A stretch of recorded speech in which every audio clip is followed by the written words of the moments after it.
नमस्कार friends, welcome to today session of NEET admission Kolkata. तो आजकेर এই ভিডিও আমরা ডিসকাস করব যে আজকে পুরো দিন কোর্টে কি হলো, কি ডিসকাশন হলো, আর আলটিমেটলি মানে এই পুরো কোর্টের সেশনটা কোন দিকে যাচ্ছে এই টপিকের উপরে ডিসকাশনটা করব। ভিডিও স্টার্ট করার আগে আপনার সবাইকে রিকোয়েস্ট করব চ্যানেলটা সাবস্ক্রাইব করে নিন, আর সো দ্যাট কোনো ভিডিও আপলোড করলে আপনারা ইনস্ট্যান্টলি পেয়ে যাবেন। তো স্টার্ট করি আজকের ভিডিও। আজকে পুরো দিন এই টপিকের ওপরে ডিসকাশনটা হয়েছে, নিটের ম্যাটারের ওপরেই ডিসকাশনটা হয়েছে পুরো দিন। আর কোনো ম্যাটার ওপরে ডিসকাশন সুপ্রিম কোর্টে হয়নি।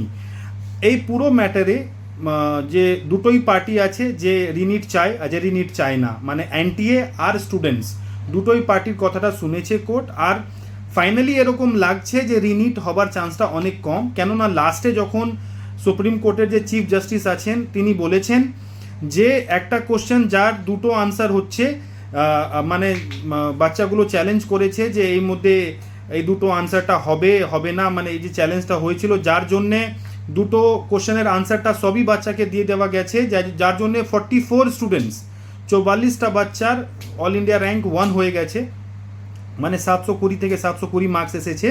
তো তাদের জন্যে ইনস্ট্রাক্ট করেছে কোর্ট আইআইটি দিল্লিকে যে আপনি ফিজিক্সের একটা প্রফেসরকে, যে খুব ভালো প্রফেসর আছে, তাকে অ্যাপয়েন্ট করে এর কোশ্চেনের কি একটা প্রপার সলিউশন হবে সেটা দিন। তার মানে কি হয়, তার মানে এ হয় যদি রিনিট করাবার ইচ্ছা হতো কোর্টের, তাহলে তো এই কোশ্চেনটা অ্যারাইজই হতো না যে আপনি এই কোশ্চেনের আনসারটা দিন। তার মানে এর যে ওভারঅল কনক্লুশনটা আসছে সেটা এটাই আসছে যে রিনিট হবে না।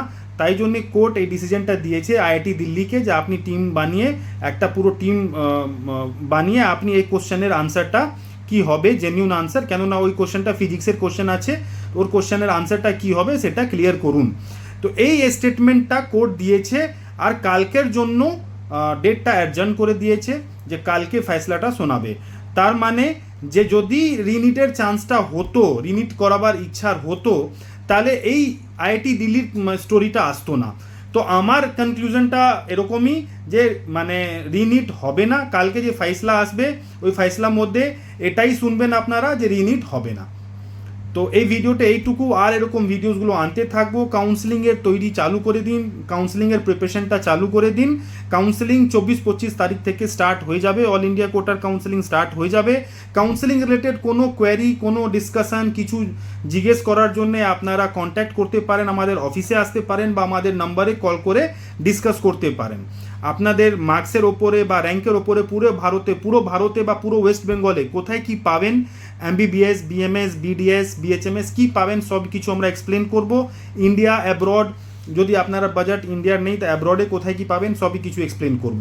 ওভারঅল যে কাউন্সেলিংয়ের মানে যে সিচুয়েশনটা, যার জন্য আমরা সবই ওয়েট করছিলাম যে কোর্ট কেসে কি মানে রেজাল্টটা আসবে, সে আজকের যে ডিসকাশনটা হয়েছে ওর অ্যাকর্ডিংয়ে এরকমই লাগছে যে রিনিট হবে না, কাউন্সেলিং স্টার্ট হবে, within a week কাউন্সেলিংটা স্টার্ট হয়ে যাবে। So this is it in today's video. Will come up with more relevant videos. নমস্কার।